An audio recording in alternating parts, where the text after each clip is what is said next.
মন্তব্য। অলিরও কথা শুনে আজ মন চেয়েছে, এগুলো কোথায়? বিড়ি জ্বালাইলে কেন ভাই? লাস্ট গান বিড়ি জ্বালাইলেই গাইতে হয়, কিছু করার থাকে না, লিস্ট চেঞ্জ হয়ে যায়।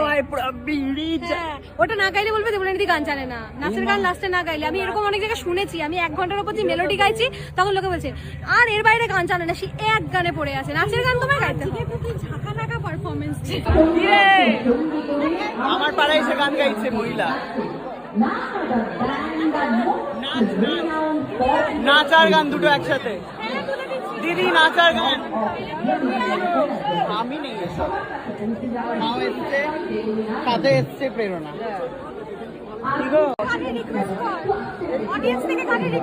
দিদি ওই যে কি জানো আমাদের গানটা। আমি দেবলিনার গাড়ি চালাই। যাই হোক, গত 10 বছর ধরে আমি দেবলিনাকে চিনি। সায়ককে নিয়ে তোমরা যেটা লোটাচ্ছ সেটা খুবই খারাপ জিনিস।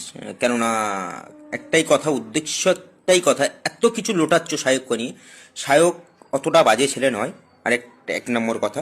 2 নম্বর কথা হচ্ছে দেবলিনার সঙ্গে যখন যায় সায়ক, কোনো বাজে কথা, কোনো আচরণ সায়কের ভেতরে এটা থাকে না, না দেবলিনার ভেতরে থাকে।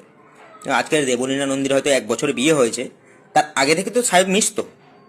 তাহলে দেন সায়ক যদি সেরকম মনে করতো, দেবলিনা নন্দী সেরকম যদি মনে করতো, তাহলে আজকের প্রভাও নন্দীকে বিয়ে করতো না। রাইট নাও প্রভাও নন্দীকে বিয়ে করতো না, তাহলে সায়ককেই বিয়ে করতো। কিন্তু আজকের থেকে তো সায়ক আর দেবলিনা নন্দী মিশছে না। সায়ক আর দেবলিনা নন্দী আজকের গত 10 বছর ধরে আমি দেখে আসছি, ওরা দুজনকে মিশছে, খুবই ভালো বন্ধু। তো বন্ধুরা, আমার এই ভিডিওটার মাধ্যমে তোমরা কি দেখলে বা কি বুঝলে দেবলিনা নন্দী এবং সায়ক চক্রবর্তীর সম্পর্ককে নিয়ে যেভাবে সোশ্যাল মিডিয়াতে কাদা ছোড়াছুড়ি হয়েছে, তো কিছু কিছু ভিডিও আমার সামনে এসে পড়েছে।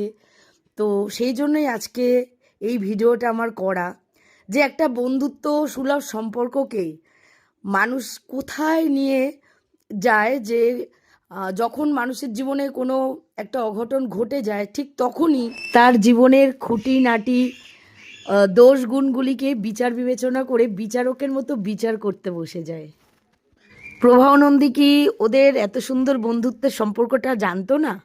জেনে শুনেই তো ভালোবেসেছিল।